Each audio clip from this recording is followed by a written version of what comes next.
man, Jake Gyllenhaal? He has a movie called The Guilty on Netflix. It's a one-time watcher. Definitely low budget. It looks fine and it is good, but like it takes place 90% in one room. Mm-hmm. And it's like all camera footage. Basically, um, he's a detective or a cop, but I think he's in some trouble. Yeah. He did. I think he basically did something inappropriate as a police officer, cop, detective, and he's kind of in this like probationary situation where he's working the 911 lines. You see And the operator?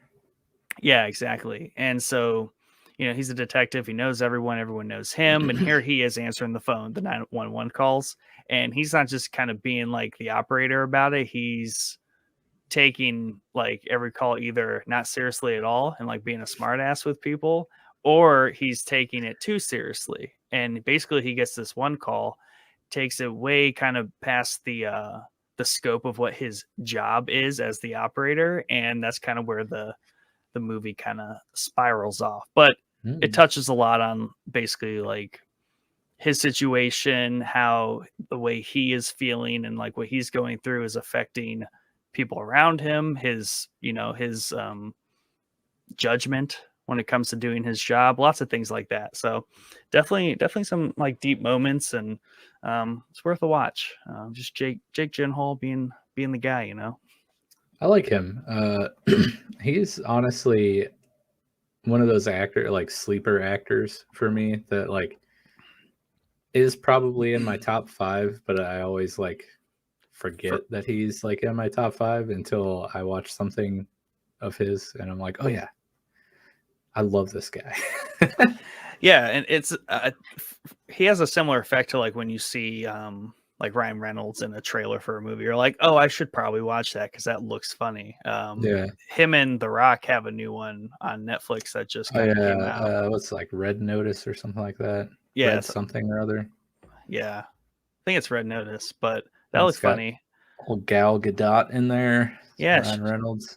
she So wasn't in the got preview, but I saw her name on the listing, so I was like, that's a stacked yeah. up cast. Netflix shelling out that cash. Yeah, dude, you got Wonder Woman, you got Black Adam, and you got Deadpool in the same movie. Yeah, that's nuts. Nuts. Nuts. Yeah. I always forget the name of that movie. The LA Police movie with Jake and Michael Pena. Yeah, end of watch. Yes. Oh, one of my favorite That movies. That's a that's such a sleeper movie. I just feel like it doesn't.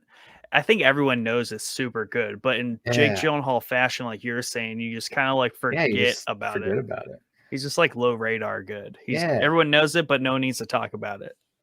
Yeah, and if you've never seen the movie Nightcrawler, I think that can Yep. be seen on Netflix. That movie's great.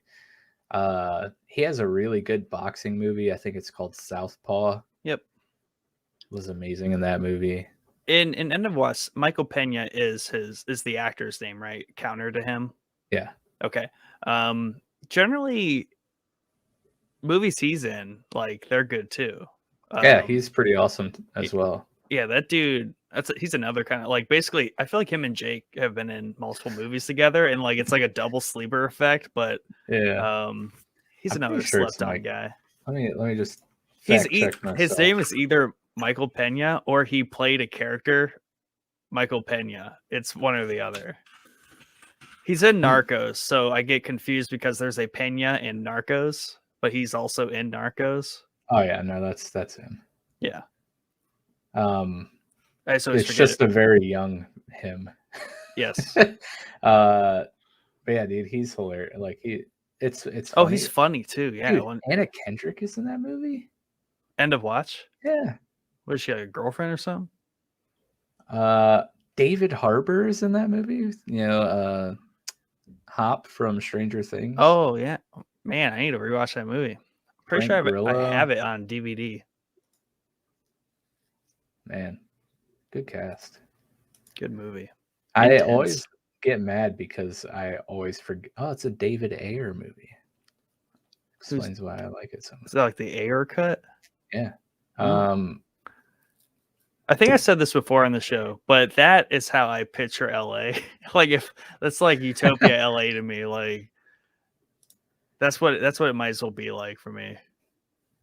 Yeah, dude. That movie convinced me LA is exactly that. That and San Andreas, I'm pretty convinced LA is just like a very terrible place. Oh yes, here's another great Gyllenhaal movie, Nocturnal Animals. If you've never seen that, watch that. It's amazing. Of course, he was amazing as Mysterio in Spider-Man: Far From Home. Yep. We're just gonna take a little U-turn here on the episode, and let's talk about Jake Gyllenhaal. I'm on his IMDb page, so now I have to go through all of the movies that I love. Close it. Dude, man, he was in Jarhead. That movie was great. Yep, that's an oldie, but a goodie. Yeah, dude. I mean, he obviously was in Zodiac. Nick's favorite movie, Brokeback Mountain. Donnie Darko, of course. So good. I need to rewatch that. I haven't watched that movie since like high school. You do need to rewatch it. I think I watched that. I'll probably actually understand it now. I've watched that in the past like 5 years, but it might have been like definitely semi-recent. Yeah. And what was the one that you just said? The Guilty. The Guilty. Dang, dude, that's a fresh one. Yeah, fresh off the press. Hey, thanks for watching this clip of the Showboys podcast. If you like what you heard, please go check out the full episode on our YouTube channel or anywhere you find your podcast content. Please remember to hit that subscribe button, join the Showboys Discord, and if you want to support the podcast and what we do, sign up to become a patron today at patreon.com/showboyspodcast.